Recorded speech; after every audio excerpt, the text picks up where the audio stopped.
ब्राह्मणी और नेवला। बहुत पुरानी बात है। एक नगर में एक ब्राह्मण रहता था। ब्राह्मण बड़ा धार्मिक व्यक्ति था। वह अपना अधिकांश समय पूजा पाठ में ही लगाया करता था। ब्राह्मण के कोई भी संतान नहीं थी, इसलिए उसकी पत्नी ने अपना जी बहलाने के लिए एक नेवला पाल रखा था। नेवले को ब्राह्मण के घर में घूमने फिरने की पूरी आज़ादी थी। वह जहाँ चाहता वहाँ घूम लेता।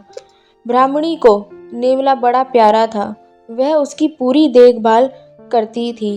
थोड़े दिनों बाद ब्राह्मणी के यहाँ एक लड़का पैदा हुआ।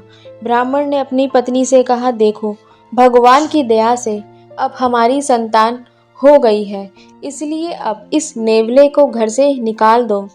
कहीं ऐसा ना हो कि ये नेवला बच्चे को कुछ नुकसान पहुंचा दे। ब्राह्मणी को नेवला बहुत प्यारा था।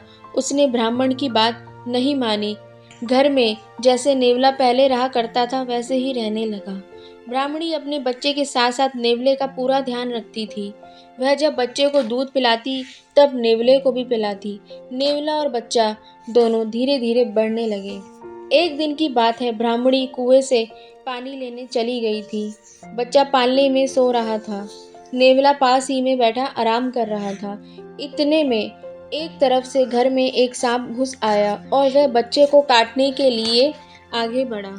नेवले ने जब सांप को बच्चे की तरफ जाते हुए देखा, वह सतर्क हो गया। नेवला तो सांप का वैसे ही शत्रु होता है, इसलिए जब सांप बच्चे के पास आ पहुंचा तब नेवले ने झटपट करके सांप के टुकड़े टुकड़े कर दिए।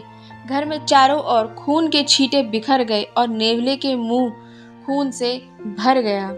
नेवला अपने मन में बड़ा खुश था कि उसने अपने मालिक के बच्चे की जान बचा ली। वह अपनी बहादुरी दिखाने के लिए घर के दरवाजे पर जा बैठा। ब्राह्मणी जब कुएं से पानी लेकर लौटी तब उसने खून में सने नेवले को दरवाजे पर देखकर चौंक गई।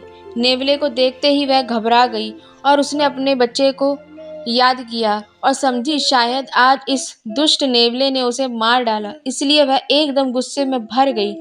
उसने अपनी पानी से भरे घड़े को नेवले पर दे मारा। नेवला मर गया। ब्राह्मणी रोती बिखलाती हुई घर के अंदर पहुंची। देखा, बच्चा आराम से पालने में सोया हुआ है।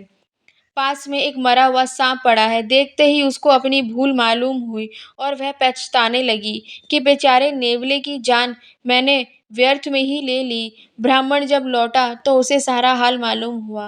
वह ब्राह्मणी से बोला, बिना सोचे समझे जो काम किया जाता है उसका ऐसे ही परिणाम निकलता है। अर्थात इस कहानी से यह शिक्षा मिलती है कि अगर हम कोई भी काम करते हैं तो बिना सोचे समझे उसका परिणाम कभी ना निकालें। ज़रूरी नहीं कि जो जैसा दिखता है वैसा ही होता है।